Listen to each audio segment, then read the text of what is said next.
Hello दोस्तों, आप सभी का स्वागत है ऑप्टिक्स पे। मैं आपकी एडुकेटर स्वाति। आज हम जान लेते हैं कि टैक्सेशन पॉलिसी होती क्या है।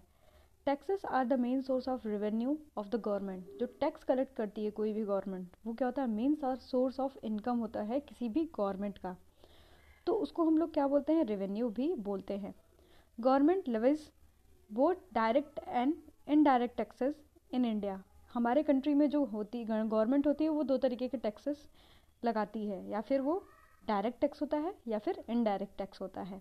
Direct taxes are those are directly paid by the assessors of the government, just like a income tax and wealth tax. यानी जो इनकम टैक्स लगता है और वेल्थ पे टैक्स लगता है वो क्या होता है, डायरेक्ट टैक्स होता है।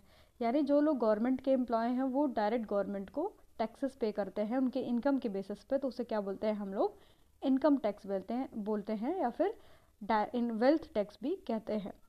Direct tax are pay indirect tax are paid indirectly by the public to the government. जो इनडायरेक्ट टैक्स होता है वो पब्लिक किसको पे करती है, गवर्नमेंट को पे करती है।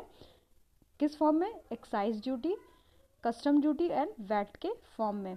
तो उसको हम लोग क्या बोलते हैं, इनडायरेक्ट टैक्स। इनडायरेक्ट टैक्स होता है इनडायरेक्टली पब्लिक पे करती है गवर्नमेंट को, किसके किसके फॉर्म में, एक्साइज ड्यूटी, कस्टम ड्यूटी और वैट के फॉर्म में। Indirect taxes are progressive in nature, indirect tax are not progressive. मतलब जो आपका डायरेक्ट टैक्स होता है वो क्या होता है, प्रोग्रेसिव होता है, क्योंकि ये बहुत ज़्यादा अमाउंट में होता है इसलिए ये प्रोग्रेसिव होता है। जबकि इनडायरेक्ट टैक्सेस होता है वो प्रोग्रेसिव उतना नहीं होता है क्योंकि वो बहुत छोटे अमाउंट में होता है। These changes form all the segments of the society to same rate. और ये जो टैक्सेस होती है all forms of the society के लिए सेम होती है, और ये चेंज होती है सेगमेंट्स ऑफ द सोसाइटी के बेसिस पे। क्योंकि देखा जाएगा तो जिसके पास इनकम ज़्यादा है वो ज़्यादा टैक्स पे करेगा, जिसके पास कम इनकम है वो कम टैक्स पे करेगा, या फिर वो सिर्फ एक्साइज ड्यूटी, कस्टम ड्यूटी और वैट पे करता है। और जिसके पास इनकम ज़्यादा है वो इनकम टैक्स पे करता है। ये चेंज होता रहता है। The main objective of the taxation policy are mobilisation of the resources.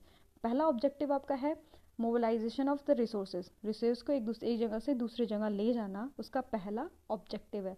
दूसरा ऑब्जेक्टिव है टू प्रमोट सेविंग, सेविंग को प्रमोट करना, ठीक है। और तीसरा है आपका to promote saving and bring equality of income and wealth.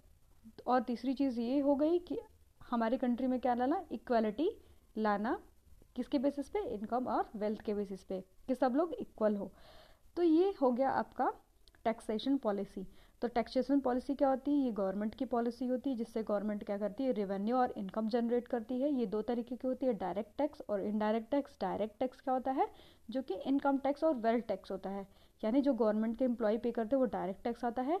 Indirect tax जो होता है वो पब्लिक पे करती है एज अ एक्साइज ड्यूटी और कस्टम ड्यूटी के फॉर्म में। तो अगर आपको ये वीडियो अच्छा लगा हो तो please like, share and subscribe करना ना भूलिएगा। Thanks for watching.